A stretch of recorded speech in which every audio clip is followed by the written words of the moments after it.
Good morning, everyone. As we begin this meeting, I'll ask that all present silence your cell phone, other electronics, and proceed. Describes the use and all members of with the exception of via to into the meeting and participate. I would assume. Yes. Okay. So welcome, Councillor Wright by Zoom.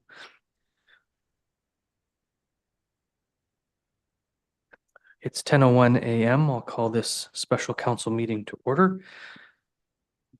The municipality of Brighton respectfully acknowledges that we are meeting on shared treaty and traditional territories of the Mississauga, also known as the Mississauga Anishinaabe, and the Williams Treaties First Nations.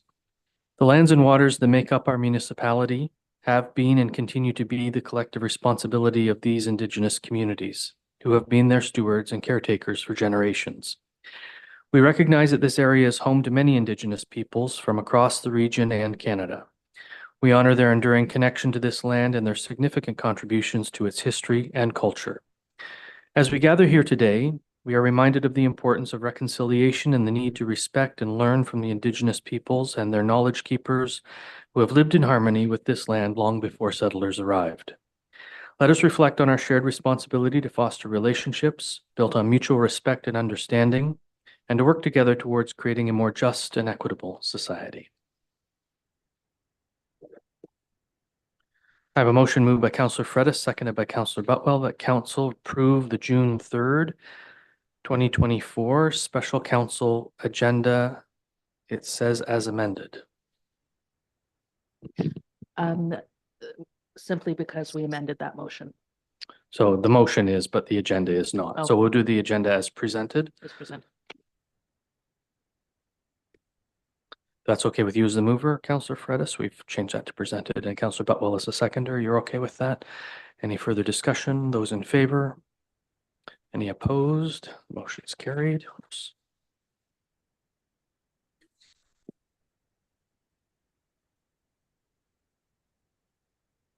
Members of council, do you have any declarations of pecuniary interest? And if so, please state the general nature thereof. And there are none noted. Topic of today's special council meeting is the overview of the wastewater treatment facility upgrade. We have two reports. The first is background and historical context, treatment facility. And Director Whiteman, I think I'll just turn the floor over to you for comment at this stage. Thank you, Mr. Mayor. This morning for the special council meeting, we are going to gain some insight into the upgrade to the wastewater treatment facility. As you may know, the design consultants on the upgrade to the facility are J.L. Richards and Associates. J.L. Richards are present today in person, represented by Mr. Matt Morcom and Susan Shea. J.L. Richard is to provide an update to the upgrade to the wastewater treatment facility through their presentation that they're going to make in hopefully a few minutes' time, and provide further insight into the timeline and upgrade with regard to costs, etc., and with regard to the plant. So, yeah.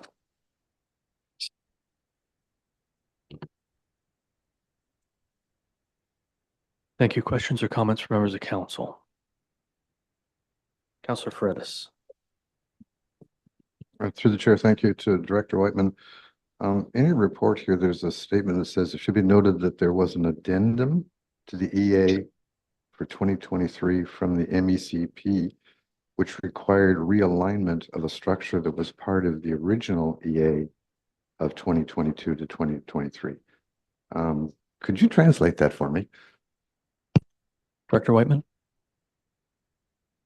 Yeah, from my understanding, there were some structural or buildings that were not in the original EA, and that required some intervention or could trigger other things with regard to environmental assessment that the MECP required us to do at that time, given that we were to make some changes to that which was initially intended.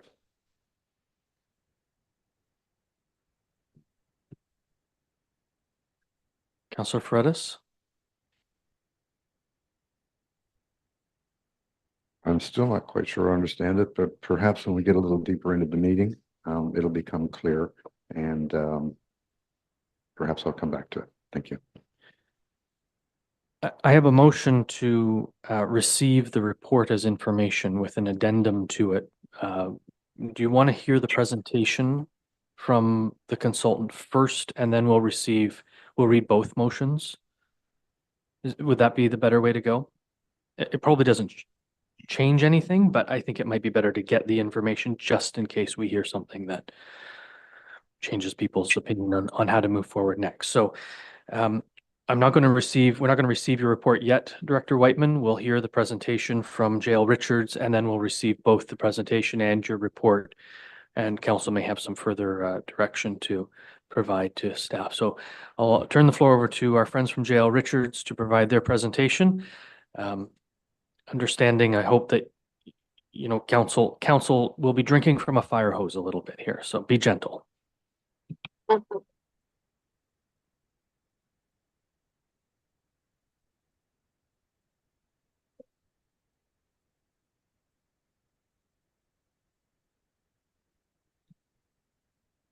Thank you very much.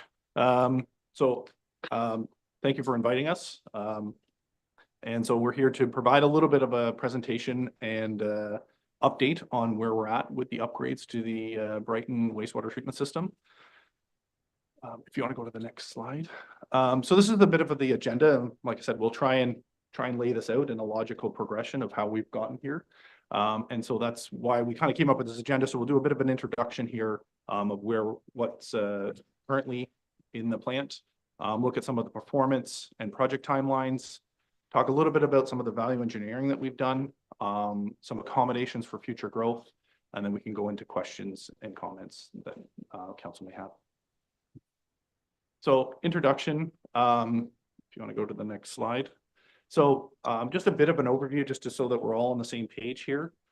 This is the current operation of the plant, and just from a lingo perspective. Sorry, Matt, yeah. Could I just get you to introduce yourself and your colleague? Sure, Yeah, yeah, I thank can you. definitely do that. Sorry. So my name is Matt Morcom. I am the Environmental Market Chief for Jael Richards, and my colleague. My name is Susan Shi. I am the Senior Environmental Engineer with Jael Richards. Thank you both. Sorry. Yeah, not at all. And so this is the current setup at the wastewater treatment system. So effluent comes in from Harbor Street, and also from a gravity section comes in, is put through the aeration lagoon, through that into the stabilization, so the larger pond there, and then out into across the road and out into the wetland, and ultimately into Lake Ontario. And then, as you can see here, the sludge accumulates in the larger facultative lagoon, and then is periodically desludged and taken off-site. A bit of our history on this, just to bring everybody up to speed. We were originally retained in 2017 to complete the original EA. Subsequent to that, and through council, an update to that was needed to change that process. In 2022, taking into the concept developed by GSS. Subsequent to that, we were retained in 2023 to implement those designs. So rehabilitation of the existing facility to bring it up to the 4,600 cubic meters. We have monthly meetings with the MECP. They're quite interested in this project. Through those meetings and discussions with the MECP, a commitment to deliver a tender-ready package of the upgrades by the fall of 2024. And through the ministry, they have indicated in their inspection reports the timetable that's shown on the slide here for the different stages of the design. In addition to this, I should note as well, we are completing a EA addendum, which we can look at that a little bit. So the EA addendum is related to a bit of a change in how we're progressing through the design, because we've looked at going to a treatment system up above the aeration lagoon. So the ministry has asked us to amend the EA to account for the natural environment in that area.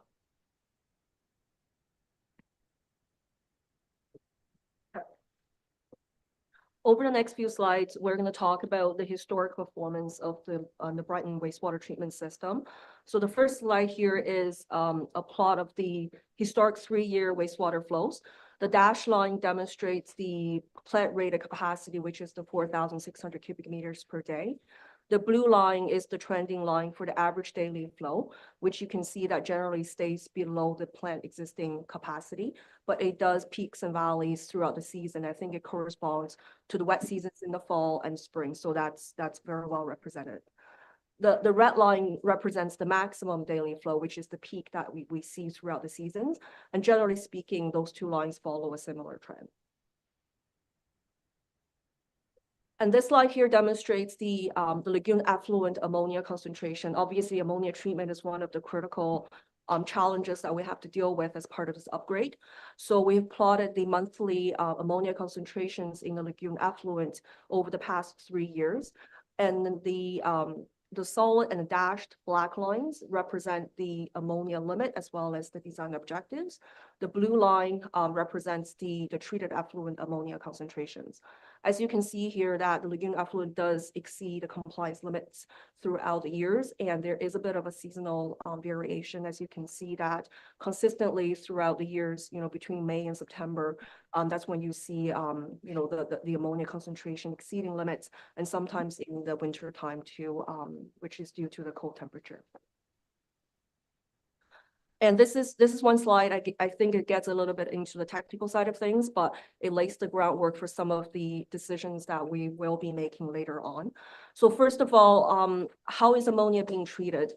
We have to grow nitrifying bacteria or the bugs in the lagoon in order to break down these nitrogen compounds so then it can be removed. And there are a number of different factors that influence the treatment levels of ammonia, including availability of oxygen and mixing, which is a critical challenge right now with the existing mixing system, is that it does not quite support the complete mixing as well as the oxygen requirements for this treatment particularly. Another critical element of the treatment involves temperature. So when it gets really cold, for example, in the wintertime, when the temperature drops down below 4 or 5 degrees, nitrification is significantly reduced or even stops below that temperature.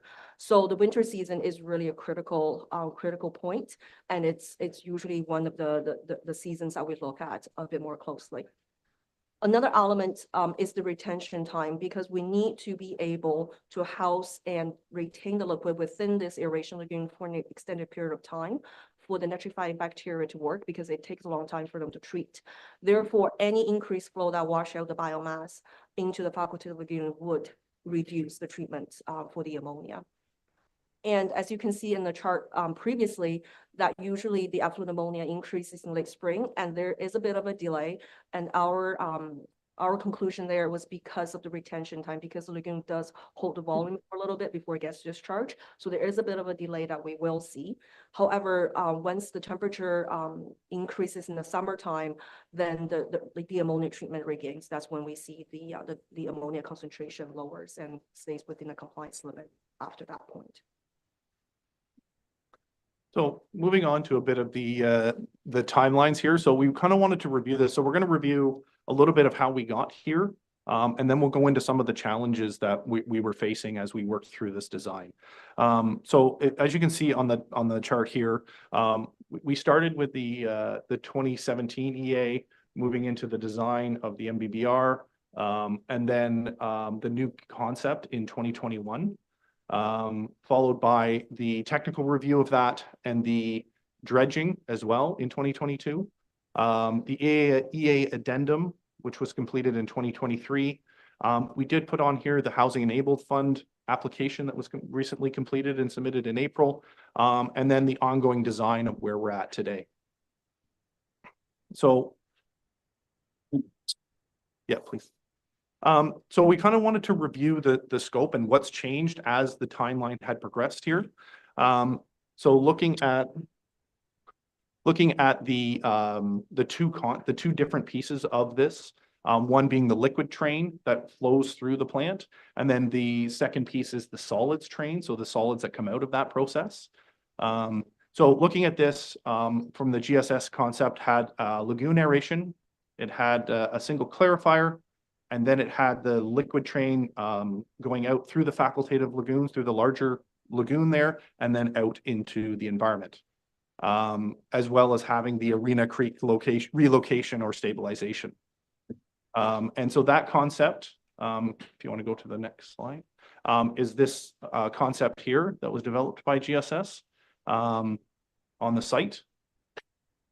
So just to give everybody a bit of context, with the aeration lagoon in the middle, the clarifier is the round circle on the right-hand side, and then being discharged out. And the facultative lagoon, that larger lagoon, is sort of on the bottom of that page there. Next slide. So moving that forward into the RVA technical review of that, as well as the EA addendum. So in the RVA technical review, one of the recommendations from their technical review of that design was implementation of some form of headworks to protect the equipment. There's a lot of rags and grit and different pieces that there was some concern about affecting the ability of the treatment system. So we screen all of those pieces out. So that was one recommendation. The lagoon aeration was carried forward from that original concept. They did recommend that the clarifier needed to be slightly larger to meet the MECP guidelines. And the other recommendation from that is to separate the liquids and solids train. So taking the liquid that comes through that process and discharging directly to the environment without going through the facultative lagoon.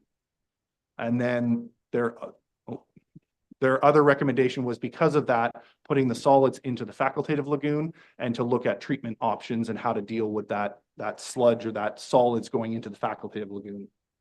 So so this next slide here is from the EA addendum. So this looked at sort of continuing that concept with headworks.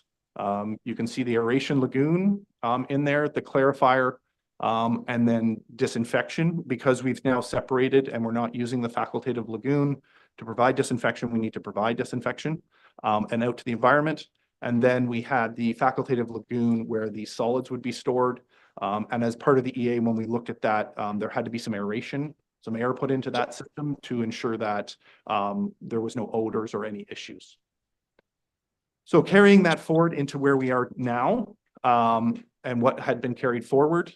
So through the EA, we also had a pumping station there because of the hydraulics of how to get the liquid through and be able to flow by gravity. We couldn't make work. So we have to then raise the liquid up so it can flow by gravity from that point. And so the other piece to this through the EA addendum, in our pre-consultation with the Ministry of Environment, we had originally proposed to phase this project where we would put in the aeration system first prior to the clarifier. And the ministry had come right out and said that they were not in favor of that. They would not support the EA moving forward without the full upgrades being implemented at one time. The other thing that they were not in favor of was the combining of the liquids and solids train back into the facultative lagoon. They are the ones that push to have that separated as well per the RVA recommendations to separate those out into two different streams. So moving that forward into the current design and through the RFP process and the scope of work that was detailed, walking through the liquid train here. So one of the aspects that was asked to be looked at was septage receiving. So that's the large hauling trucks that can come and dump septage or wastewater into the system. So we did look at that piece. And as part of that review and in discussions with staff, it was looked at as a potential revenue stream with about a 6 to 10 year payback period. So that has been currently put into the design to look at that. As I said, the pumping station has been carried forward as well as the headworks. We have looked at the lagoon aeration going to an aerated tank, which I think is a part of the discussion today, and we'll get into a bit of the details on that in a minute. So right now, in the EA addendum, we looked at the lagoon aeration. We're currently now in the current recommendation is a separated aeration tanks versus the lagoon. The design currently right now in the EA phase had one single clarifier. In the new current design, we do have actually a divided clarifier that we'll get into of the reasons there. We did carry forward the disinfection piece, as well as the sludge treatment. We are looking and designing for the Arena Creek relocation. And on top of that, as per the requirements of the RFP and the scope of work, an administration building on the site to be able to implement that piece as well. So this figure is just a quick outline of the current configuration of where we are. Looking at with the headworks on the top left corner, the aeration tanks, moving through into the clarifiers, and finally into the UV.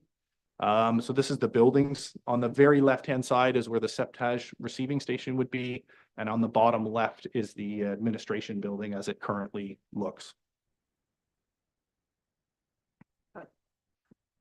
And over the next few slides, I'm gonna walk you through kind of the major changes that has happened since the Class E as well as the original concept. And also gonna be talking about some of the major challenges as to why we made the decision. Yeah, so the first piece is the lagoon aeration. So we went from lagoon aeration into the divided aeration tanks. So next slide, please.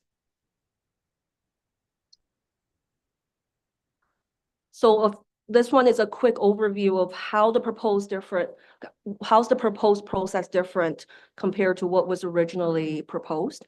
Really the fundamental is that it surrounds the aeration basin and how it's being constructed and how the aeration system works. So what we are going away from is a lagoon aeration and going into a purposely built aeration tank supported by aeration diffuser. So the lagoon aeration, obviously, it's going to be in the lagoon systems as well, or earth berms with slopes on the side. And there are aeration system purposely built for that specific application.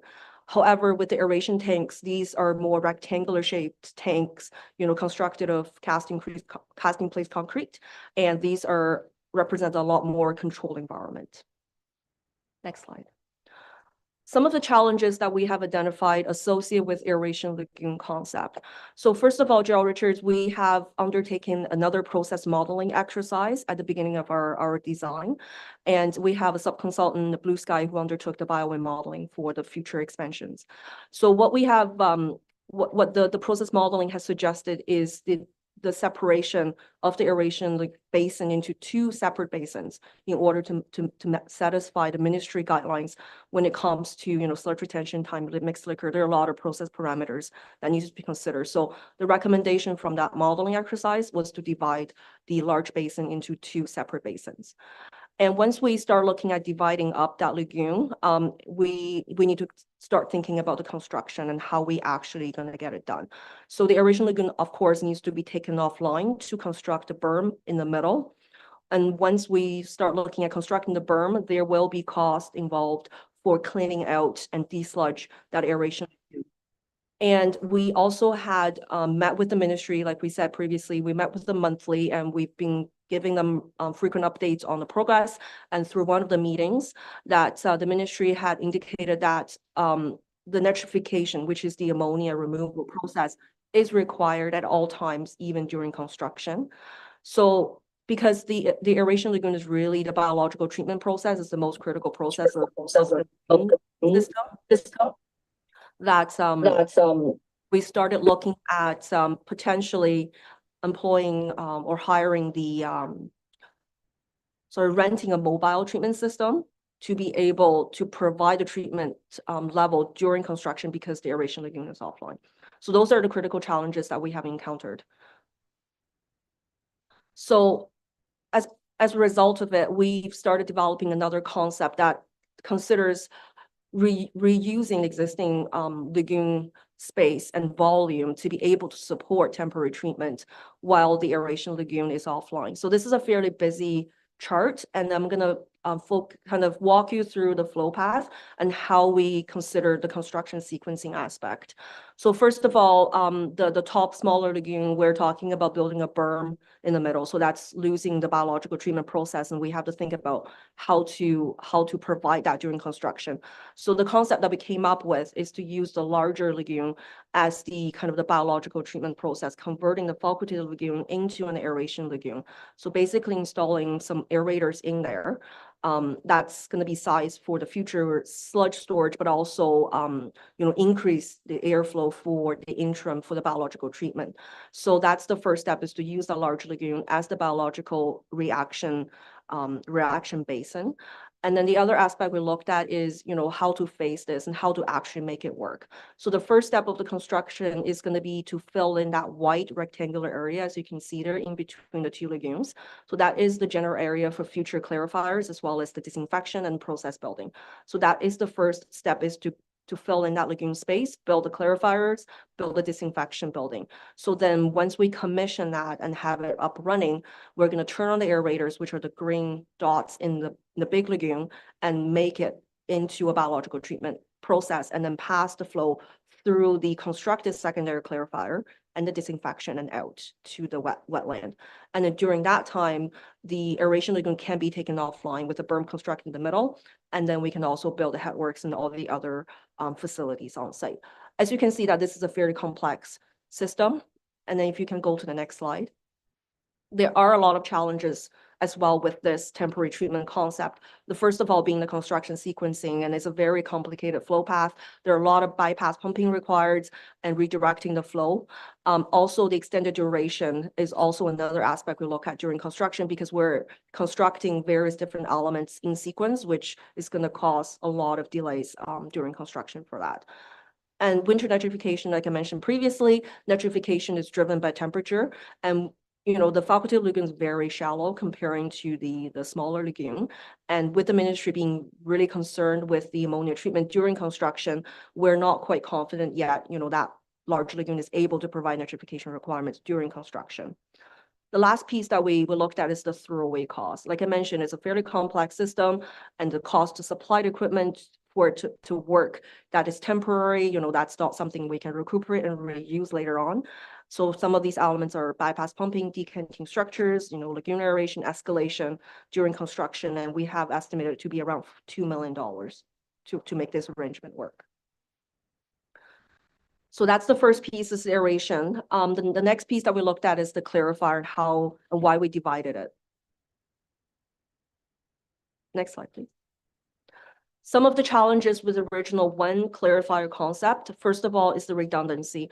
The single clarifier represents a single point of failure. So in case any of the mechanical equipment in there fails, like the sludge collector or scum collector fails, then there is no other tank available to treat the wastewater as well as collecting sludge at that time. So there's a redundancy concern. There's also a concern related to limited operational flexibility. So the tank has to be online all the time. So there's no time really for the operators go in there to fix and repair equipment if needed. The third element is the ministry guidelines. So the ministry does require or recommend multiple units for a plant of this size. So that's one of the recommendations that we're carrying forward, is multiple units. And in addition, a round tank is not quite scalable, and it takes up more space than a rectangular shaped tank. So it limits the future expansion opportunities. The last piece of the major change is the solid string, how we went away from combining the the sludge with the disinfection into a separate sludge treatment process. So the challenges with the original concept, again, the ministry is not in support of recombining the treated effluent with the sludge, and then that's very clear through the EA addendum stage. So we are now separating the sludge from the treated effluents. In addition, there is a requirement under the ministry guidelines in terms of providing aeration and mixing. And it's not just for treatment, but also for odor control. And the ministry made it very clear throughout the consultation meetings that is a requirement.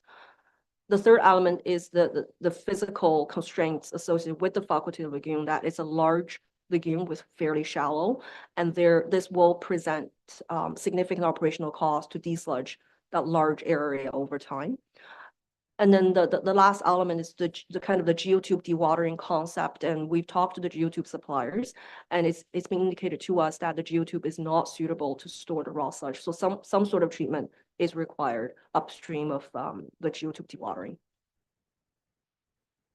So the next piece, as Susan's walked through, we had these challenges and we had to review the overall concept. So at the 15%, we got to that level of design. and wanted to take a bit of a step back and look at a value engineering aspect of this to make sure that we're making the right decisions for the municipality moving this forward. What we looked at was basically two options. One was the one that we've currently described, which was the option one with the lagoon-based aeration system. The second was a more purposely built aeration tanks and secondary clarifiers. And being able to move that away from the current treatment system so we can continue to let it treat the wastewater as it does now, and be able to then construct a new plant offline completely, build it and commission it, and then bring it online once it's ready. The idea is that we have less throwaway costs. So if you want to go to the next slide. So this was the option two, more of a mechanical plant. It's very similar to the diagram we had shown earlier. This is just more of a 3D rendering of that with the tanks and the process buildings, as well as the administration building and septage receiving. Next slide, please. So we went through a detailed review of this aspect of the two options. So we looked at all of those original aspects that we talked about of what was currently in the design. And looked at what that would cost, as well as looking at constructability for these aspects. If you extend the duration of a contract with a contractor on site, they are going to require more capital or more money to then be on site for a longer period of time. They have more overhead, and so they have to be there for longer. There is additional throwaway costs, like we discussed, as well as with the first option. We looked at the electrical costs because the lagoon is such a large one. There is more operational electricity requirements than, say, that, as you can see in the second option, because we're able to build a more purposely built facility that maximizes the treatment ability for the amount of energy that we're putting into the system. So based on that, we reviewed these two options, as well as the constructability aspects, and came up with these two numbers. Sorry, you want to go back one? Yeah. As you can see here, so the capital cost, we estimated for the first option with all of the different contingencies and aspects of it to be at around 34.5 million, with a 20-year electrical cost of 7.6 million. Option two, because we're able to then take it offline, build it, have a shorter duration, we came up with a cost of 28.8 million with an electrical cost of 6.4 million.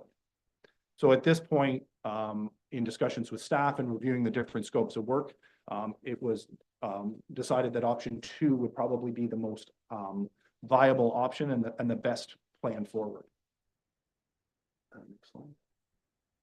So that's where this recommendation came in. So ultimately, a lower capital cost to account for the extended duration period and temporary treatment, minimizing the risk of compliance and issues during construction.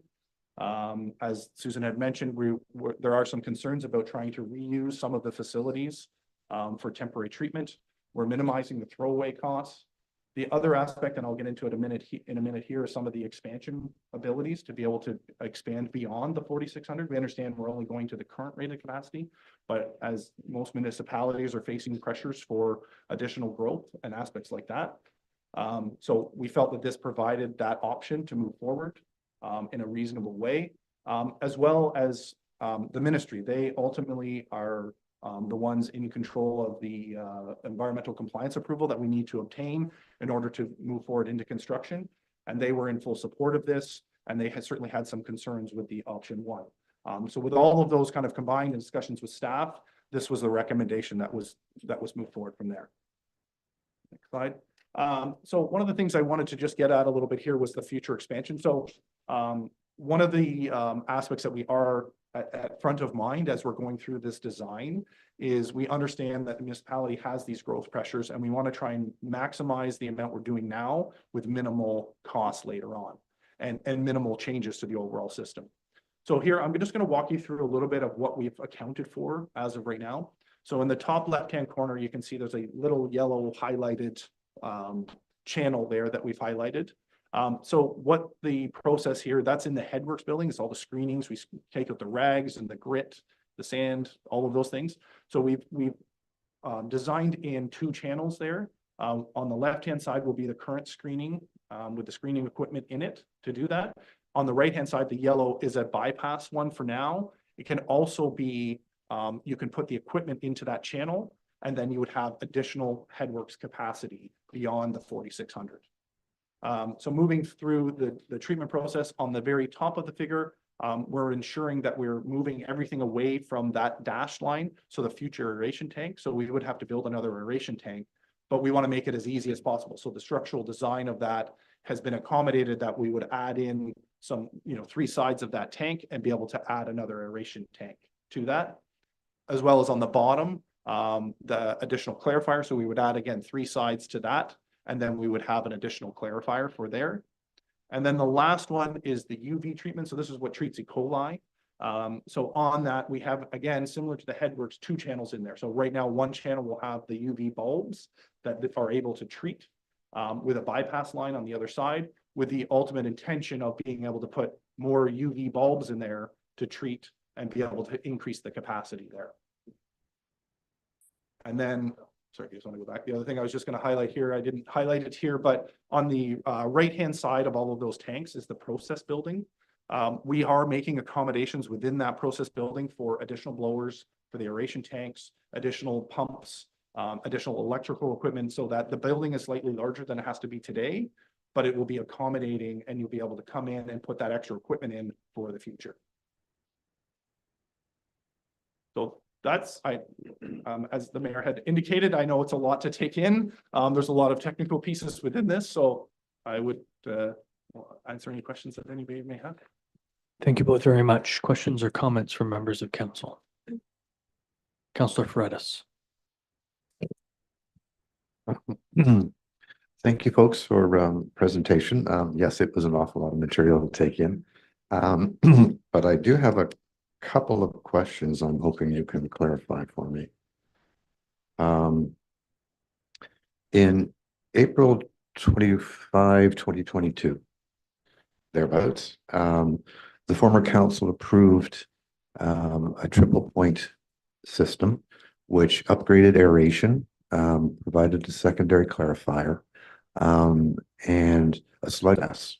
It was indicated cost was about worse.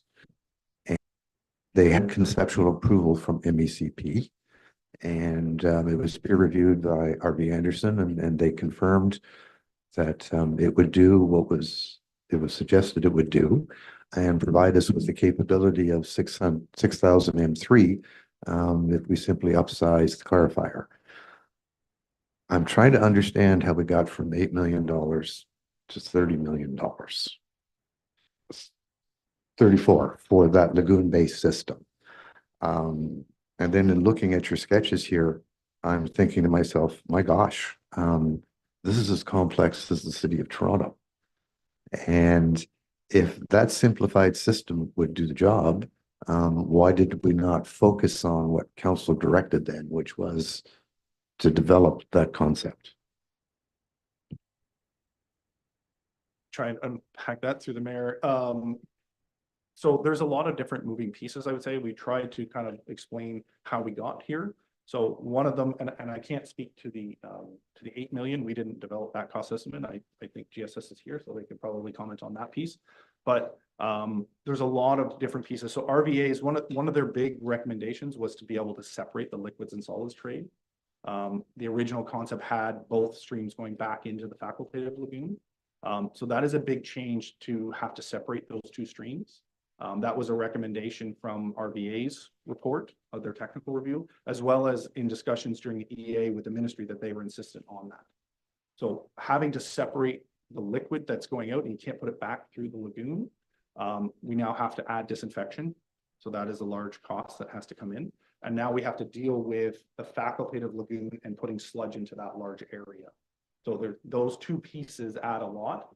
The other piece that's adding to this is also the headworks piece. RVA did recommend headworks for it as well. We did ultimately try and work with the lagoon aeration system to make that as viable as we could, and had every intention of that was the design. But as we tried to describe here, as it progressed and some of the constructability aspects and some of the longer term, like how long it's going to take to construct, how we have to take certain things offline, it just continued to add cost to that aspect. But I'm trying to answer your question. Yeah. Is this a follow-up or a new question? A follow-up to that. Go ahead. You'd indicated that, the original concept put the sludge back into the facultative lagoon or the secondary lagoon. That's not how I read or understood the documentation. It pulled it out of the system. If anything, any return of activated sludge would have been to the aeration cell and not the secondary lagoon.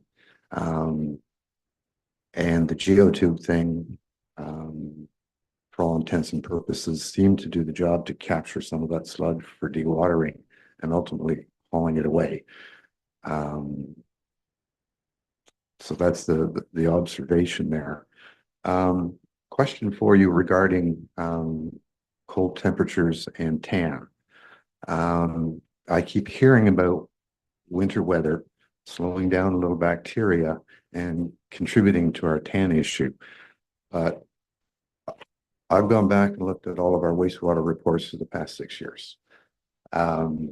And predominantly our problem happens in the May to June, July period. There have been a couple of years where we have had an incident in the cold winter months when presumably the bacteria is less active. And subsequently, we find that when we initiate a desludging operation, it cures the problem for the next year. So I'm having difficulty understanding this constant referral to cold temperature, reduced nitrification, contributing to tan or ammonia, when our historical records for 6 years don't support that. Am I missing something? Can you clarify? Yes, I can clarify, and I don't know if it's possible to pull up the slides again. I think we can probably walk you through the data, and then is that helpful? I can walk you through the data. If I can pull up the slides, please. Madam Clerk, can we get the deputy clerk to pull up the slides? Oh, sorry, I didn't realize.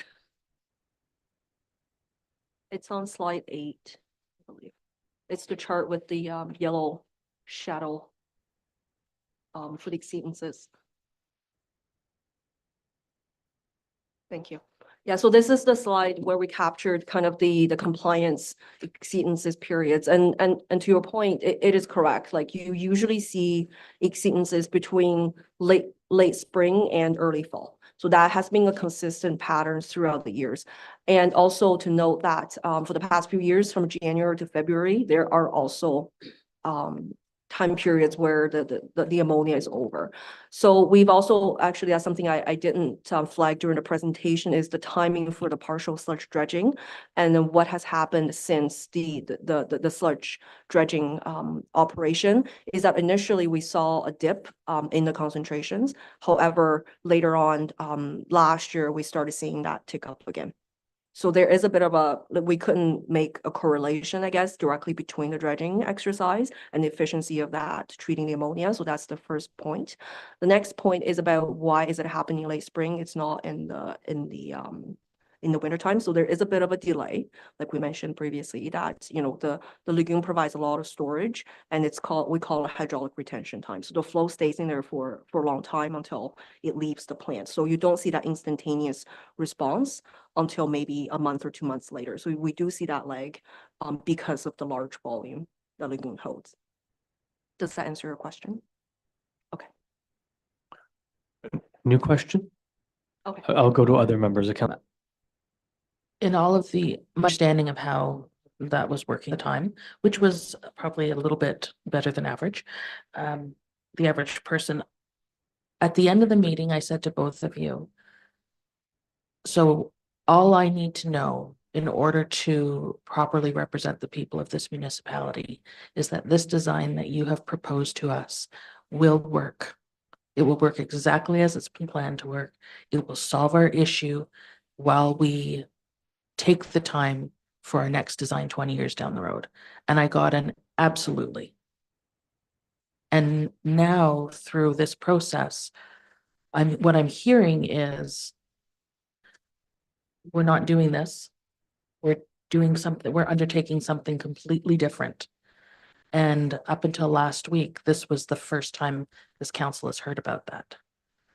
And so I'm going to ask, why was I told at that time that this 100% will work? Yeah, I can answer that. So I mean, as I said, that option and that layout would absolutely work. It still needs some refinement. Through the EA is a very high level, and as we refined, that's that concept there of dividing up the lagoon and doing that aspect. So we're not saying that that wouldn't work, and it would absolutely work. I guess where we came in at from doing the value engineering is from a capital cost perspective, when we start getting into the details of how long it's going to take and those different aspects, that's where we start to see the capital costs continue to increase from that. So that's when we took a little bit of a step back and said, is this the right option from a capital perspective to do this?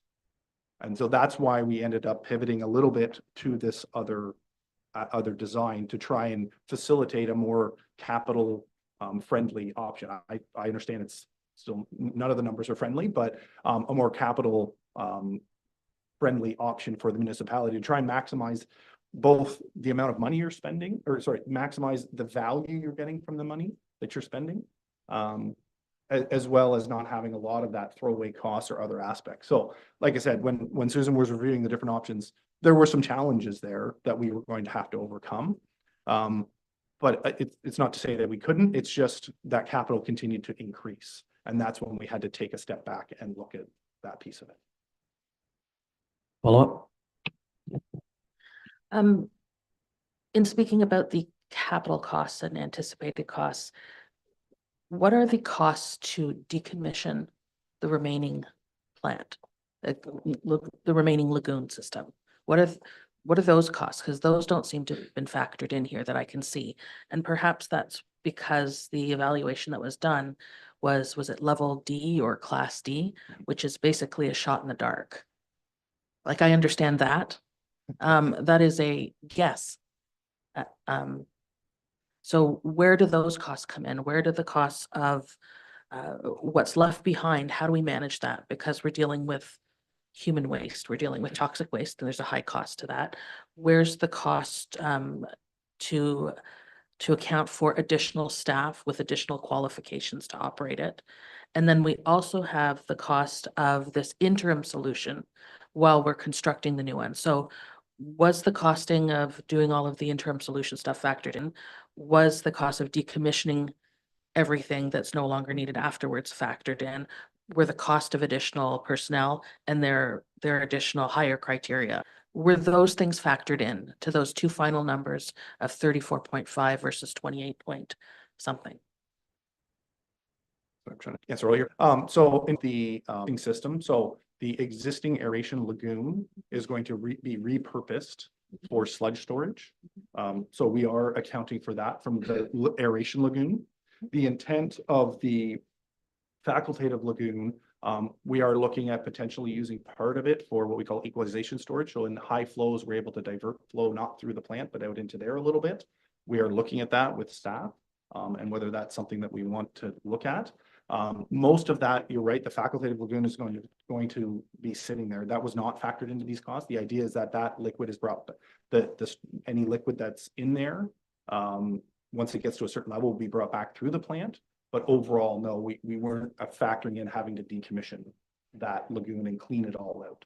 So what would your level / class D estimate of cost be on that cleaning of that?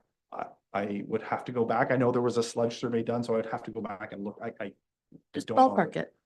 I don't know off the top of my head Okay. exactly what it would be. I know there's a fair amount of sludge in the lagoon. And so you'd have to dredge that. I know you guys had spent about $500,000 to do about a quarter of it, I think, give or take.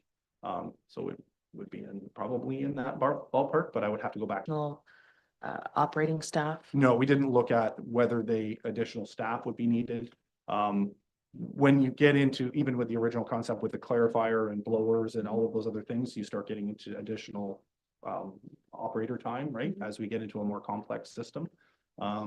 So, you know, the way that was going to have to operate was always going to be more labor intensive than a lagoon system, I guess. But no, to answer your question, no, we did not factor that into the comparison. We were looking at the capital cost of this and throwaway costs and then electrical costs because there was a difference there. Okay. Have a follow-up? You certainly I can. suppose it's a follow-up. It's all in the same vein. Go ahead. All right. You'd mentioned about the ability to, or that the ideal shape of one of these chambers is a rectangle or clarifiers. I guess that's it in this new proposed drawings that are coming forward. So we have clarifiers that can those not actually be split and expanded with expansion pieces on the side? You're talking like one inside the other, is that? No, I'm talking, so here, let me demonstrate myself here. So actually this will do. So we have our clarifier, which is basically a tube. They can actually be broken apart and pulled apart to increase capacity. I actually spoke to two, oddly enough, I know two people in this industry. And both of them said that it is a type of clarifier that can actually be expanded this way by inserting panels on the side. If we're looking at adding a secondary clarifier on top of the proposed single, could we not go that way as well?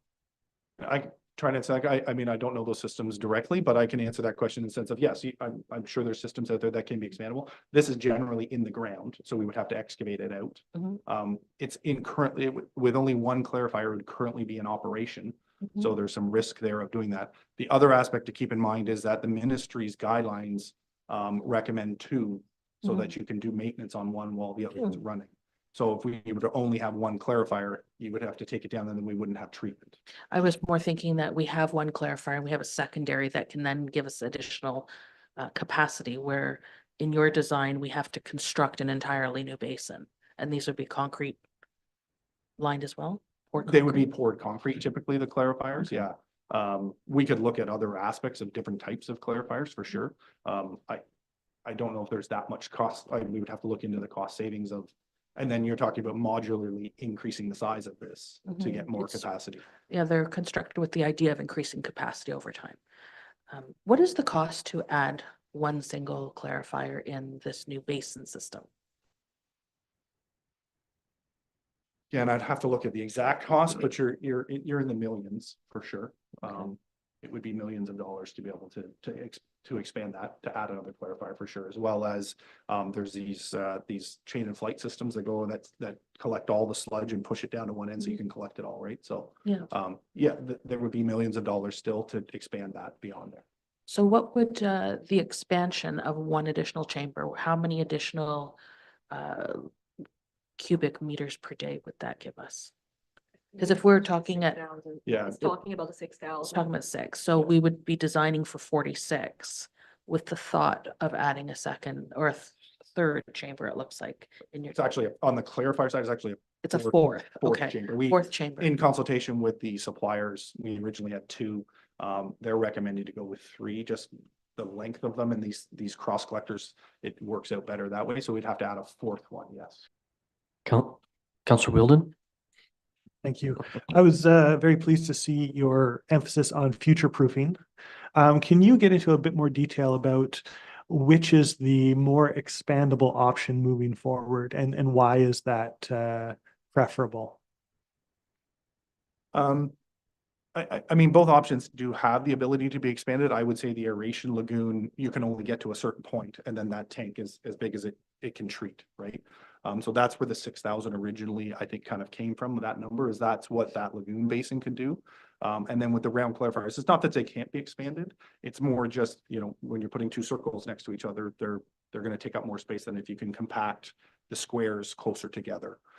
So that was the reason that we kind of looked at going to the square clarifiers, was that it gave us that ability. As big as the site is, we are still kind of constrained on the space that we have without trying to go into the facultative lagoon, and there's additional costs there to do that. So I would say both have the ability. We felt like that the square ones, like, again, are easier to kind of compact, and we can continue to add and expand even beyond that. Can I just add Yeah. one more thing? There are obviously risks of oversizing a biological reactor, like from a process design perspective. You don't want to oversize your biological treatment process. And one of the things that we have identified, I guess, through the process modeling piece is that aeration lagoon is too big for what you need right now, right? So you're at 70 to 80% capacity right now. It's going to take a couple years to get to 4,600, and then beyond that point, you're on your way to 6,000. So what it does from a biological treatment process perspective is that if your basin gets too big, the temperature will get cold because it's sitting there for a while. You lose your nitrification once the wastewater temperature drops a certain level. And that's one of the high risks that we have identified through the modeling is the temperature of the wastewater and the ability to deal with ammonia if you have an overly sized basin. So with the mechanical plant, you modulize it so it's sized appropriately for your flow right now. So there's not as much energy consumption from that perspective, but also making sure the temperature is correct, and then building on additional tanks later on to make sure you have the level of treatment that you need. Anything further from? Thank you. Can we just talk about the headworks for a moment? And could you clarify for me its impact on TAN? Because my simplistic understanding of the headworks basically is it just takes the rags and the trash and the bottles and that sort of stuff. And I don't see how that impacts the TAN. And under either scenario, you're talking about $3.4 million. Now, I recognize that operationally, it's probably a little better than having some guy out there with a rake and a wheelbarrow. But we've been operating without a headworks for 20 years. And it's not been affecting our TAN, at least not coming out of the aeration cell. So can you kind of enlighten me and clarify for me whether that's really, really necessary? Sure. Yeah, I can clarify that. Yeah, I mean, you're right. Headworks doesn't directly relate to TAN in that sense of a biological treatment. What we're doing here though is taking a lagoon system, which you're right, in previous years you haven't had any screening or anything like that because everything goes into the lagoon and you're able to desludge it that way. With now going to this, even the original option with a clarifier and aeration, you're adding mechanical systems in which need to be protected from all of these, from rags and grit and other things. With the clarifier, you'll constantly clogging up pumps. And so it's the equipment that we're trying to protect for that. That recommendation that you're referring to there, that cost comparison, was the full headworks building with a building and everything. But we tried to keep them the same because they're basically, we were implying that both need some sort of protection.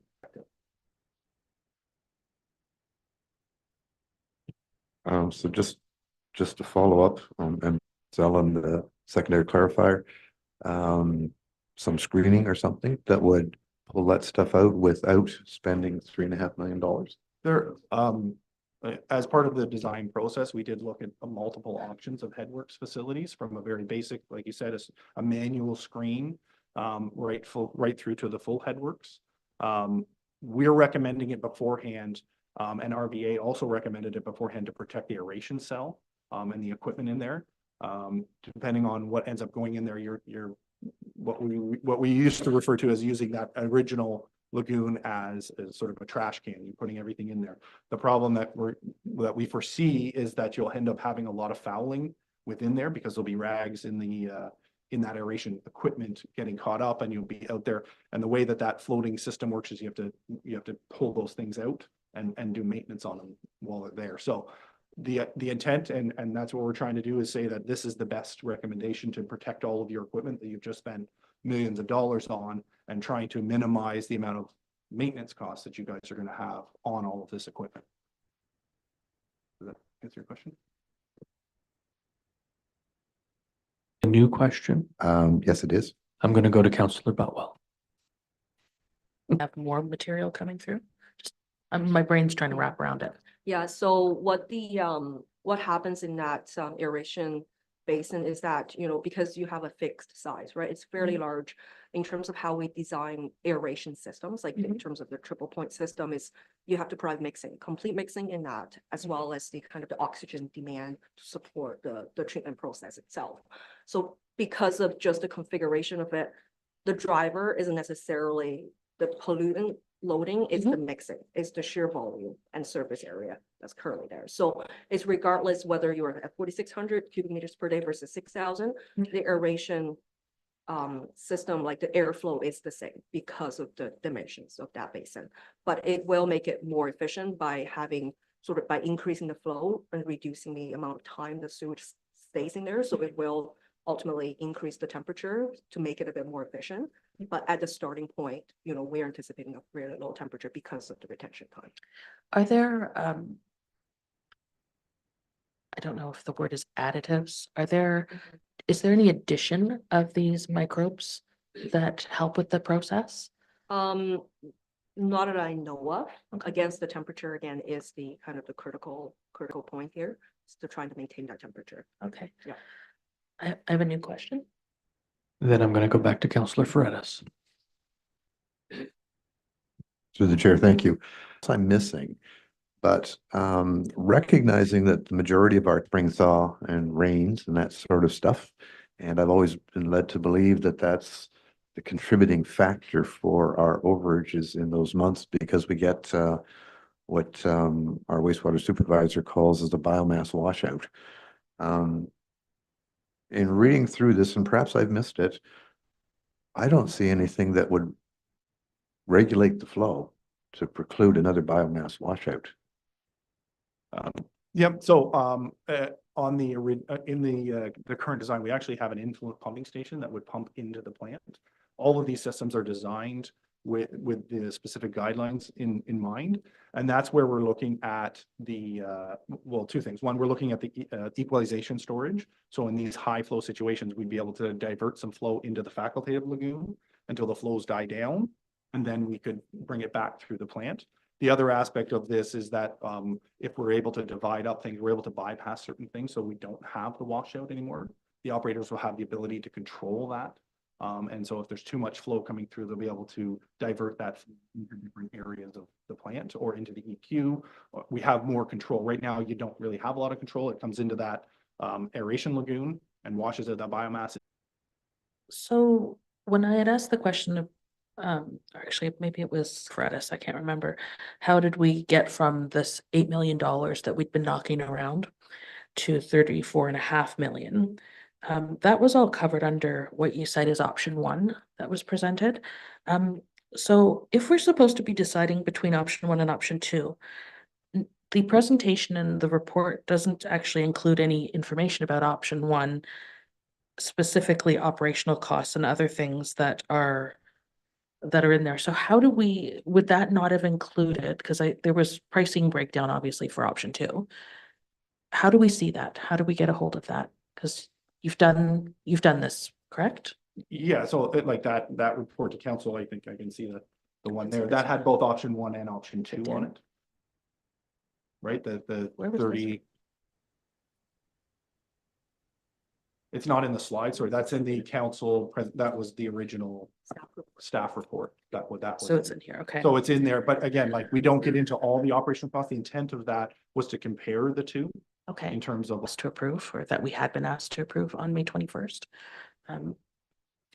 So currently we are sitting at 30, but just under 30% of the option 2 design.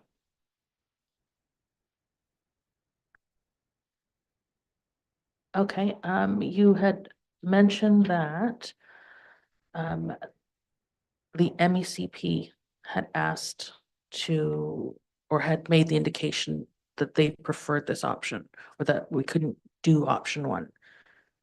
Or- It's not that we couldn't do option 1, it's just there was challenges to overcome Mhm. that we were still struggling with at the time in terms of temporary treatment. I'm trying to think of some of the other, the phasing aspect.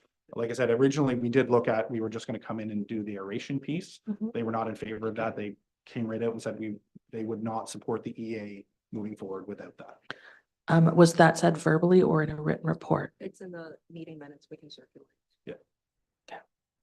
And so as designed, as had been designed, peer reviewed, and what you'd been tasked with doing to review it, that they then said it would not be acceptable to them. Is that how I understand it? Sorry. Let me Yeah. let me get my head around it. I think you're talking about option 1, Councillor Butwell? Yeah. So I think the question is based on what, because of some of the restrictions, and they prefer option 2.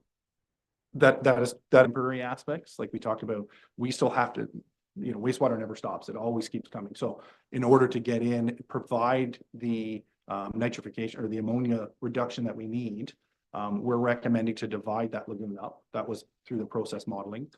So in order to divide that up, we have to get in there and take that offline. So the ministry is concerned that how do we provide treatment while we're building it? So that's one of their concerns with it, from that perspective. And they like this option a lot more because it's more in line with their guidelines. It's kind of a follow-up. Go ahead. When did this happen? What's the date So it's in. that things shifted from? So we met with the ministry, I believe. It was Could you just draw yourself closer to the microphone? If you don't speak into the microphone, people who are watching on YouTube can't hear you. Yeah, okay. So in terms of meeting with the ministry and determining this temporary treatment system, we met with them in this, I believe in November, December last year. And then that's when it came clear, and we have meeting minutes that clearly document that conversation as to their requirements for the ammonia removal at all times during construction. Okay. It's a good staff. You're good there? I'll determine if I'm good with it. You Okay. go ahead and ask. So if, and this was within your monthly meeting. Okay. On accepting the staff report, because I think really that's why that's why we've ended up here today. Is this conversation about what did council know, what didn't council know, when should we have been brought up to date? I think there's a lot of information we're receiving this morning that suggests that there's very little choice to be made here at the end of the day. And I have a bit of a suspicious look from my friends over here, but in the Botox is wearing off. when I balance everything out, when I look at everything's leading to option two, everything points that option two is the way to go. Not just from a cost preferential point of view, but also from the fact that our friends at the ministry are saying, option two is the one to go with. Option one is problematic. There are all sorts of things we need to carry out, which haven't been factored into the $35 million cost. So that $35 million cost then goes up. So I get your concern and receiving that staff report. Thank you. Councillor Freitas. To the chair, thank you. And hopefully I'm not tripping over the same ground, but it was indicated by the then CAO that the MECP had approved and Councillor Rowley's nodding yes, because she was there. I just did it on YouTube, had approved the original triple point concept. So I'm having a great deal of difficulty understanding how all of a sudden they're not accepting that concept. I would hope that we have some written record somewhere that can be shared with this council so we can better understand how this has evolved and shifted. I have to accept the fact that nothing was misrepresented earlier, and those were the facts as they stood at that point in time. So I'm struggling with this one. I'm quite certain we could get the minutes of those meetings provided to members of council. I swear I'm certain we can as well. Yeah, thank you. So we can have some assurances that what was said then was believed to be true or not, as the case may be. But I think it would be helpful for members of council, even if we can't make those public yet. Any other questions or comments from members of council to the presenters? Go ahead, Councillor Wielden. I just want to, it's operating makes it a very expensive option that ultimately provides less control over TAN, that is less expandable into the future, and costs more, whereas option two is cheaper, is the preferred option from the ministry, who we still hope will end up funding the whole thing, and is more expandable in a modular version into the future, so that we have less infrastructure to build over time. Is all of that correct? Which is the ongoing issue. First off, it's the contributor to our TAN problem. The only solution we have is to dump it into the stabilization lagoon and then chemically treat it to keep the odor down. But it doesn't eliminate the problem. We will still have a desludging operational cost. So my question is, how many millions is that going to cost us over the years? Whereas my perception of the option one, if the clarifier and well, first off, if our TAN numbers coming out of aeration are fine, and the secondary clarifier helps enhance that with some of the activated sludge going back to the aeration lagoon, we can then rely on the stabilization pond to do what it's done, which is the natural elements to take out some of the other components, so that we don't have to, because we never had, as that I'm aware of, an E. coli. So what is that ongoing slush removal cost under this scenario? Because we have a pretty good idea of what it is currently.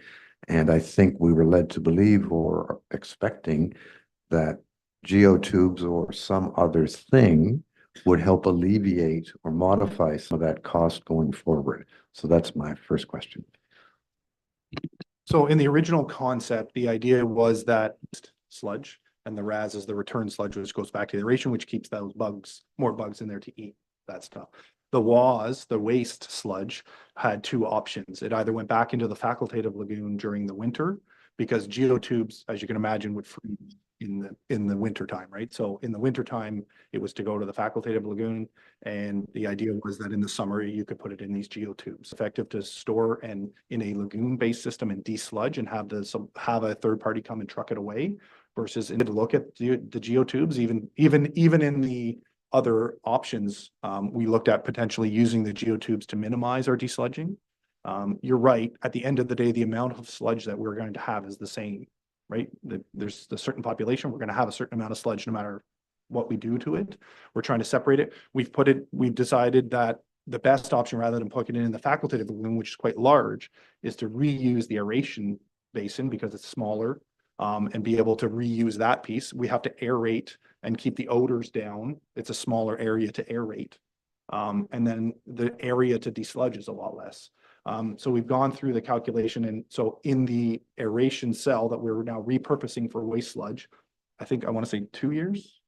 Mechanism to get rid of excess liquid, go back through the process treatment, and then let the sludge build up, and it gets Time the solids settle and compact down, and we're able to take the liquid off of the top of that, put it back through the plant and treat it and go out. So the idea is that we're trying to maximize the amount of storage in there. Is your question on sludge? Councillor Wheeldon. Thank you. What happens when the sludge is taken away versus when it goes through a geotube? What's the outcome or output of that, and where does it go? So a lot of the third parties will take, so the way that the geotube works is basically just a big bag that the solids go into. It keeps the solids, and over time, the liquid comes out, basically. So what you're doing is you're increasing the amount of solids that are in there, so you're trucking less liquid. But in consultation with a lot of third party and getting costs to desludge it versus taking that thicker material away, the pad, and you have to be able to pump to them, and there's infrastructure they have to be able to be able to put it to those. That cost benefit was more advantageous to just put it in there and have the third party come in. Thank you, Councillor Fredis. Through the chair, thank you.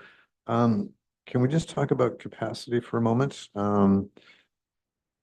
I understand that you're really looking to, in essence, what's the word here? Rehabilitate our capacity at the current 4,600 M3. And your data based on a kind of the latest rolling 3 years indicates something in the high 2000s range. I think if we put it back a couple more years when we had the heavy rains and that sort of stuff, we were over the 3,000. So part of my question is, are we misleading ourselves by looking at the last 3 years? Should we not be looking at a broader time frame to get a more realistic assessment of what our actual usage is? Because you don't know what the weather's going to be, and we could have another 2017, 2018 this year or next year, and then we're, pardon the expression, underwater again. The other thing is, in looking at some of the staff report relative to our growth and our needs, they had done a computation that indicated that we would have a shortfall in equivalent households of 1,117 was their calculation. for these locations. Let me give you an example. I'm going to refer to it as the Russell Initiative, 600 to 1,000, but the number put in was 600, 40% less. 129 Elizabeth Street, 350. Number for that development was 474. Trailside Woods, one we just recently heard about, was put in at 109, but the high end there is units, which then leads me to ask, based on this data, you're projecting that this will get on this data. I can't see it getting us past 10 years from now, which is 2034. And then what's the problem and what's the cost? I can answer some of that, I guess. So during the EA stage, when we reinitiated on amending the EA in 2022, our first original tech memo that we had done was looking at growth. So we worked with planning, and we looked at the number, we looked at the county OP, and we did a projection working with staff to figure out where this would take us. At the time, and at the information that was available, it did project out that the 4,600 would take us to 20 years. That was with the basis of how many building permits were given in any given year. So in that projection that we had done, we had assumed, remember correctly, houses per year, and we projected that on a linear basis out to the 20-year, based on typically the ministry requires a 5-year average on any of those calculations. So we typically look at a 5-year average rate, and then we projected that forward, and it indicated that staff can answer that. I don't have that answer. All I can say is that, you know, you're right. We would, if the effective is once you hit 80%, it gives you time to go through the regulatory and steps to get from your 80% capacity and increase that before you reach your full capacity. This is a follow-up. Go ahead. Just as a follow-up, I'm glad to hear you say 80%. I have been taught by my colleagues in the wastewater department and public works that when we get around about 77, it's time to hit the panic button, because we're all well aware of how long it takes for us to work through the process to get something initiated for corrective action. And I forgot what I was going to say. Oh, yes, there was one other location that is not on this list that's recently come to light. It's a Princess Street development, and it's 200 plus units. So it's exacerbating the problem. And again, I come back to what's it going to cost and how long will it take to implement. So that's my follow-up. I do have another question, but I will yield to Mr. Wilden. Thank you, Councillor Wielden. Thank you. Just on that point, because you're talking about a system that is easily expandable just by adding more tanks onto either side of the proposed mechanical plant. When we hit that 80% point and need to start planning for the expansion, the plan should be fairly straightforward at that point to add.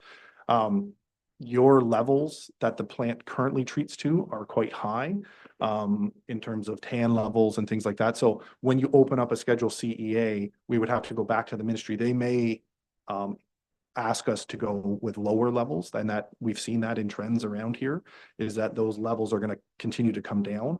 So for instance, your TAN levels are going to, I think you're at 14 and 17 or something like that. In and around here, you're looking anywhere like anywhere from 5 to 10 is usually what we're seeing now. So the intent here is with this mechanical, more of a controlled environment that we can control this.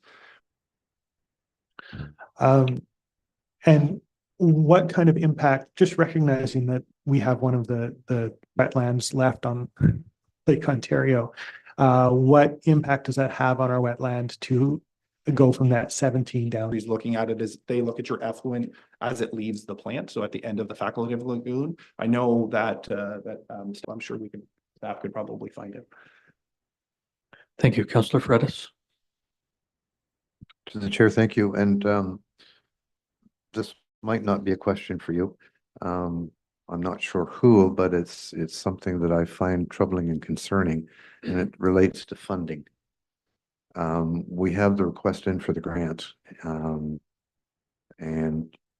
you know, one would hope that the government will come forward with the $29 million. That's why I said it's not his question. I share this more from my council Yeah. colleagues. If I look at the numbers, CP, that's perhaps unrealistic for a need. And then when I add that to our requirements for Fire Hall, Prince Edward Street, servicing for the Russell project, I have our external borrowing, Director Whitfield, $57 million, and we're capped at 39 million. We have a problem. We don't have a problem. We may have a problem. We don't today have a problem. That's right. I apologize. We may have a problem. Alternatively, we do get the funding, but we're still going to have to come up with 25% of it. I guess it's actually 27, but I'll use 25. So we're looking at about $7.5 million. And when I put those numbers together, we're just so that you think about this a little bit, because what I don't see. Can I add a bit to that, if you don't mind? Only if it's good news. So I just wanted, like, in terms of the reference to this project, we are trying to build in aspects within this that are provisional items, administration, building, septage receiving, anything that we can peel off of this to get a price when we tender it. And if it comes in higher than we want, or council decides that they don't want to spend that, we're trying to peel this back as much as we possibly can. Understanding that there is a core piece that we would have to build, but trying to put in provisional items to give. Yeah, perhaps this is just a point of clarification, because Councillor Fredis to my right mentioned that about that funding request, that grant request. For the HEWSF, and I can't. All right. So and just for the point of conversation, we have this, which is option 2, which is, we'll call it mechanical. Option 1 is more of a hybrid, Yeah, that's a fair Okay. assessment. Yeah. just to differentiate Yeah. in a different way. When I skimmed through the grant, it talked about it being for upgrades to lagoon-based systems. So are we then proposing going from lagoon to mechanical? Do we still qualify for the grant then? Anybody? I mean, the funding is not related to the type of system. It's not. No, it's about enabling homes, in essence, whatever it may be. It's not contingent on that piece. So with this only being a 100 cubic meters, how is that expanding the ability to build more homes? So right now, the ministry has implemented something that, and staff can probably correct me if I'm wrong, to say that that they won't allow any further sanitary flows to the wastewater treatment system. And so we were helping staff with that application. And so the story we tried to tell to the ministry was that by providing this grant allows us to continue to grow and continue to get to that rated capacity, because right now they're saying that they won't let us accept any further flows. Just quick follow-up, because I was under the impression they hadn't made that directive yet. To continue to grow out to that 4,600 cubic meters. That's correct. Yeah. Which is the pitch Yes. to the Ministry of Infrastructure. Councillor Wielden. So just to say it very definitively, because I still have people who stop me in the grocery store and tell me that we're already over our plant capacity. We are not currently already over our plant capacity, not even close. We're so far under our current capacity that they're saying we can't make it any bigger, is what you're saying. No, I don't think No? I'm saying that you Okay. can't. No, yeah. It's that you're sitting at, I don't know the. I think it's between right now the flow is between 70 and 80% of the plant capacity. That's the current status. So we're currently at the place where we need to be thinking about this if we want to continue to grow at our current pace. But if anyone asks me in the grocery store if we are already over capacity, I can say very definitively, we are not. Thank you. Right. So as I say, if you don't solve the problem, or you don't definitively come up with a plan for the problem, we're gonna say no more connections. And also including in new subdivision agreements and existing subdivision agreements. That's correct, that we give no guarantee of residual capacity being allocated at time of draft approval, only at time of subdivision agreement Right. being executed. Thank you for that. When did we start doing that? End of last term, I think. Yeah. I think the last subdivision development that we looked at the end of last term included that statement, so fairly recently. Councillor, Indicates that we have residual capacity for equivalent households of 730. I know that. I just wanted to. first we'll receive the presentation and then then we'll discuss the staff report. And I will note it's 11:36 and Councillor Wright has entered the chamber. Welcome, Councillor Wright. I have a motion moved by Councillor Fredis, second by Councillor Butwell, that Council receive the presentation from J.L. Richards regarding the wastewater treatment facility upgrades as information only. Is there any discussion? All those in favor? Are there any opposed? Motion's carried. Now we go back to the staff report on wastewater treatment facility background and historical context, and I'll read the motion. It's moved by Councillor Butwell, seconded by Councillor Fredis. The council received the report dated June 3rd, 2024, wastewater treatment facility background historical context as information only. And furthermore, council directs staff to resubmit with all documents, meeting minutes, consultant reports, MECP communications, etc. in chronological order no later than 17 June 2024. And furthermore, a second special council meeting be scheduled no earlier than 1 week after this date. Is there any discussion? Actually, Councillor Butwell, I'll get you to speak to your motion given the additions too. Thank you, and through you, Mr. Mayor. In going through this report, simply because I received duplicate reports in that package with different fonts. I had to spend time going through line by line to make sure they were the physical order. Some of the information that I was looking for people, there also were reports within reports within reports, and there was no way to put them in chronological order to truly understand what happened when. So I would like to see a copy of everything. Sticky notes all over, and frankly, from last week, I just didn't have enough time. This was 2 solid days of work and I haven't even completed the binder. Right. So Yeah. very difficult. This is a huge financial impact to the taxpayer. And they deserve more than us trying to blow through it in the course of a week. I don't disagree. I do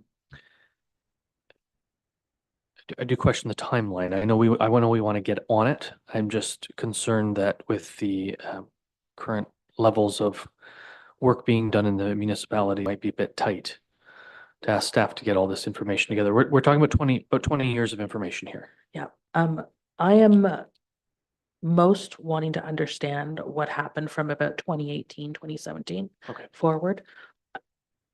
There seems to be a lot of people who were involved, most of which who are no longer with the municipality. And it is difficult to figure out who knew what and when councils could have known, should have known. Things may have been discussed, but I approach this from the people that we serve's position. There is no way that any average municipal resident in Brighton could make hide nor hair of what's happened. I was trying to shorten the timeline a little bit because I know that there is a grant application out there, and I know that this moving forward somewhat hinges on that, or sorry, that moving forward somewhat, not something that any of us were aware of. I agree that the switch to option 2 was not made, council was not made aware of this. We were not given an That is option to correct. even be fully educated on what the 2 options were, or that we needed to get to a point that there should have been an option. And so I feel like I'm playing catch up, and I have somewhat of a working knowledge of what's going on. The average person in this municipality who might care deeply about us spending $30 million plus might want some extra time and some ability to understand what's been going on. And again, keeping in mind that the $30 million plus will be borne by 70% or so of the residents of the community, not those of us who live in the rural area. Yeah. But although if it's borrowed, everybody gets to pay the interest. So that's something, but perhaps not. Perhaps we would work out something so that only, I'm getting the nod from the finance director, that the interest would be borne by those 70% by the users of the system, which I guess if you live up Codrington, should make you feel moderately comfortable, except it lowers your borrowing capacity to do work To do the other for, stuff. for the other stuff. Yeah, Yeah. 100%. So I figured that this was a week's notice. The other one might be a couple weeks, but understanding that staff is working on other things, I would like for us to not be moving forward with everything that we're doing. No offense to our colleagues in the room, until such time as we can understand and okay this moving forward. So I don't want to leave it too long. Councillor Wielden. Thank you. I really appreciate that and wanting to have clarity on that. I guess my thought is, I wonder if that is a different question. That's an important question about accountability and transparency and things like that, but it doesn't actually change whether or not option A or option B is better in terms of what our community needs and the cost thereof. I'm not sure that an option C is going to come out of any investigation we do going back to 2018. And so in terms of the decision that we need to make about awarding this this money to continue doesn't change the options available to us. Do you know what I mean? Through you to my call been made.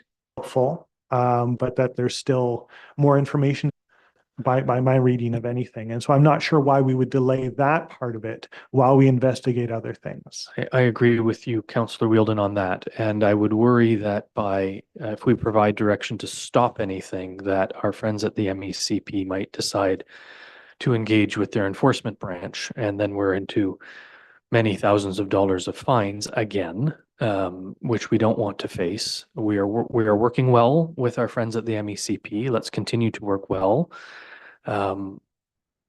But I agree, I'm putting a motion on the floor that would suspend the work that's being done in the background. I want the details too. I think it's important to get the details, whether it's 2018, 2016, whatever. I just don't want to go back all the way back to treat ammonia at this plant. When that became a parameter that we became aware. Right. So may I suggest we go back to 2015, out into the public or in the hands of the Minister of the Environment, Conservation and Parks, that this council has stopped the process. I think we need to move the process forward, my opinion. One regarding Triple Point, which the MECP also more or less endorsed.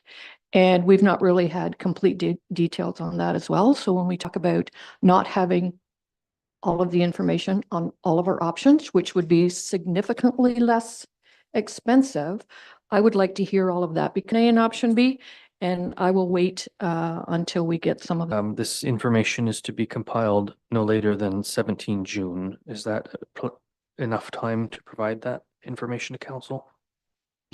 Through Mr. Mayor, it's difficult for me to confirm the 17th of June. I think certainly there are some things happening currently. We're going to rely heavily on our clerk's department to be able to gather a lot of this historical information. So I wouldn't want to commit us to June the 17th. We could certainly do our best, but I would anticipate it's probably going to take a little bit longer. So let's leave the 17th of June in this motion at that council meeting. If there's not a report available, someone from staff could advise us and council could provide an extension at that point. Councillor Rowley and Councillor Butwell, although I'm not sure that we need to go back as far as 2014 or 2015. I'd be very satisfied if we started at 2020 when the Lagoon Working Committee and GSS Engineering first raised and was qualified by MECP was in fact the case. And if it was, then I have to ask about these other numbers. So it goes back to the earlier question I had, appropriate place to start. I would also like, now that you've indicated that Mr. Graham is here, it would be appropriate, I think, at perhaps some future meeting for him to present the evolution of this Triple Point from its inception. Thank you, Councillor Wielden. It was my understanding from the presentation that that they went through 4 different parts of this process of evolution. Was it not indicated in this? That's what I heard. So is there any point in talking about the system? Position in here with those dates. So if you don't like it, you let me know. That council received the report dated June 3rd, 2024, wastewater treatment facility background historical context is information only. Furthermore, council directs staff to resubmit with all documents from 2020 to present, including meeting minutes, consultant reports, MECP communications, etc., in chronological order no later than 17 June 2024. And furthermore, a second special council meeting be scheduled no earlier than 1 week after this date. Councilor Rowley. Just regarding minutes, would they include then the Lagoon upgrade working group minutes as well? It says all documents. All documents. Okay, just a minute. The lists some examples, but it says all documents. So I think what council is looking for is all of the background information that Through you, Mr. Mayor, just for clarification, as the motion reads, it indicates that council is looking for all of the information by June the 17th with a special council meeting to be scheduled. Find it's troublesome to gather that information. Is email correspondence sufficient to allow for some information to extend the timing? If we're looking, because you're looking to have the information a full week prior for review. So even if we looked at a date of June the 24th, which is our next council meeting, you wouldn't have that agenda. You wouldn't necessarily have all of that correspondence that full week prior. So we can work towards that June 17th date. But if you give us some flexibility to come back, we can communicate via email if we have to extend that. And if we're looking at a special council meeting, we'll have that. Through you, to the CAO, I feel as if you'll be reasonable in your expectations, so that would be fine with me. Councilor Freitas. I concur with Counselor Butwell. If you need more time, I don't see that as being an issue. I think what's imperative is that we get all the information so that we're all able to understand the full evolution. Given, however, that this is in a motion, if we don't have the data by the 17th of June, I would respectfully ask you or someone on staff to bring forward a report saying we haven't got it, we should have it by this date, and council can then provide an extension by motion then. Through you, Mr. Mayor. So if we, essentially, you would need a report by the 17th, which is our planning meeting, which means we'd have to write it and have it distributed. No, when, don't we have today's the 3rd, right? We have a meeting, planning meeting is the 10th, isn't it? No. Oh, right. I forgot we moved dates in June, sorry. So I may not know on Apologies, the yeah. 10th whether or not we are able to have the information by the 17th, but we'd be writing a report in advance. So that's why I'm just asking for some flexibility on the date. Fair enough. Okay, Yeah. thank you. I don't think council is going to be punishing anybody for not getting the 17th. I just, from a procedural perspective, we've got a date in the motion.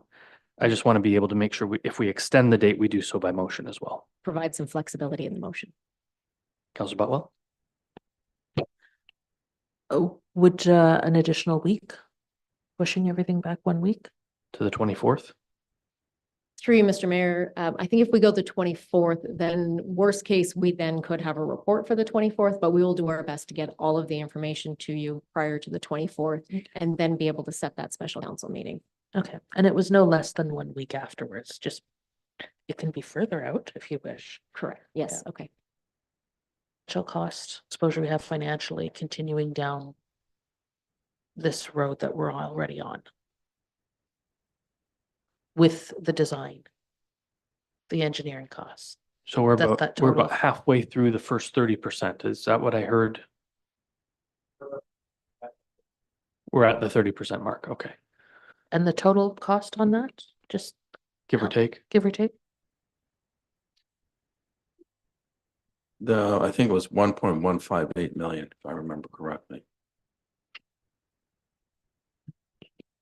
For the RFP and the design work that the consultants were to do. If we continue towards incurring the full 1.158, it's actually not the direction we wish to go in. That will be, and we don't stop the process, we will have just wasted one. Be correct. And this is the design that was decided on not by council. That is correct. Councilor Wheeldon. Based on the presentation today and the understanding that we will continue to grow, and that increased growth will require increased capacity, and that increased capacity has a limit in a lagoon system toward a mechanical plant anyway. I don't feel like this is, you're looking at me like I've said, wasted work if we design a plant now that we might need in 15 or 20 years. Because we're going to continue to grow. We're going to continue to grow beyond the capacity of our lagoon. To when we get this report, Sure. because right now we're just debating times and dates. It's, Councillor Wheeldon has asked if it's a loss, and I don't. Weeks, we're certainly not going to get to the full build of $1.15 million. We might get to Step in place for council, 30% was June. What was the next threshold? I apologize, I don't recall. Yeah, 60% Thank you. August. So I guess the timeline then for June is appropriate, right? Because they will continue on. Councillor Fredis. but did I not understand that the MEC was looking for 30% completion by September? Did I not hear that somewhere? 100% design end of September. Yeah, but they 100%. Okay. Sorry, Director. yes, through you, Mr. Mayor. Yes, there are through the inspection and compliance report from the MECP, they do give us guidelines in terms of basically deadline in terms of 30%, even 15%, 30%, 60%, 90%. Down this road That is correct. from a compliance perspective with the MECP. Vote. It's moved by Councillor Butwell, seconded by Councillor Fredis, that council receive the report dated June 3rd, 2024, wastewater treatment facility background and historical context as information only. Furthermore, council directs staff to resubmit with all documents from 2020 to present, including meeting minutes, consultant reports, MECP communications, etc., in chronological order no later than 24 June 2024. And furthermore, a second special council meeting be scheduled no earlier than 1 week after this date. Madam Clerk. Emily Rowling, Yes. Councillor Jeff Wheeldon, Yes. Councillor Bobby Wright, Yes. Deputy Mayor Ron Anderson. Ms. McQuaid, even though we know who you are. Amy McQuaid, writer for the Brighton Community Gazette and resident. I have a few questions that maybe can be clarified when we go forward with the next report. Under the what has changed for J.L. Richards, we knew in 2022 through the technical review through RVA that the upsizing of the clarifier was needed. However, in the addendum that J.L. Richards put forward, they only had one clarifier. And I'm wondering why, if we knew that the upsizing clarifier was needed based on the still upsizing, just so that I understand it. Okay, perfect. My next question is, it said that the MECP did not support the phased-in approach.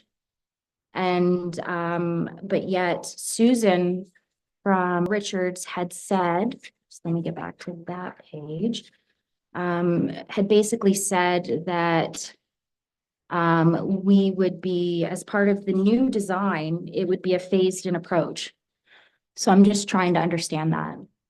You had said your words, exact words, let me just here. Sorry, there was a lot of note taking that was done here. I'm just trying to go back to it. And thank you, Councillor Wheeldon, for giving me this because it wasn't available at the time. During the specifically said that this was how we would phase it in, but you also said that the MECP was not Favor of just doing the aeration now, and then a couple years later, do a clarifier. They are not in support of that. What we are talking about is the temporary treatment construction, let it commission, start up, keep it running while we do. Thank you. Can I continue? I just have a few more questions. Okay, we're running up against the 5-minute amount of time offered for question I'd love period. council to extend it if possible. Rules and extend Ms. McQuaid's time. Smooth. So one of the questions that I had about the problem, it was mentioned either through Matt or Susan that this was pretty much an onion where we could peel some stuff off of option 2 to make it more palatable. Building to be able to do that. So that has a price tag of around the $2 million mark for the administration building. Those are the big pieces. The other one that we're still evaluating with staff is the EQ and the equalization storage within the lagoon system to be able to handle those peaks. So that is another aspect that we will item within the contract. And with this probable cost budget, plus or minus 30%, was 30% added to So taking that away takes away I don't think it's entirely off the table, but right now the engineers and staff are working toward option 2. And in terms of the engineers working towards option 2, the cost structure on May 21st for the additional items from JL Richards, which was a total of almost $500,000. Has some of that work already been completed? Scope change 1 and scope change 2. So scope change 1 was, refresh my memory, I think 2 was the grant. Application. Yes. Yeah. Do we have to do that now? Like, are we? It's been done. And during that time, the scope change to option 2, you're already working on that EA addendum, right? So that cost is already incurred? That is correct. And how much is that? 20,000, 20,000, just under 20. which is well within the upset limit for yourself as the manager to be able to take on, right? Because the policy states you can go up to 50,000 as long as it's approved within the budget. Is that correct for the finance? Director. That's correct. The Director of Public Works has a $50,000 limit and the CAO has $100,000. So as long as that discussion and approval went through the CAO, it was in the budget As approved by council, as approved by council. And it's been clearly stated, not which option. correct? I think that's a fair assumption. So the scope of these changes have not been approved by council, but have And a motion moved by Council Rowley, seconded by Council Wheeldon, that the June 3rd, 2024 special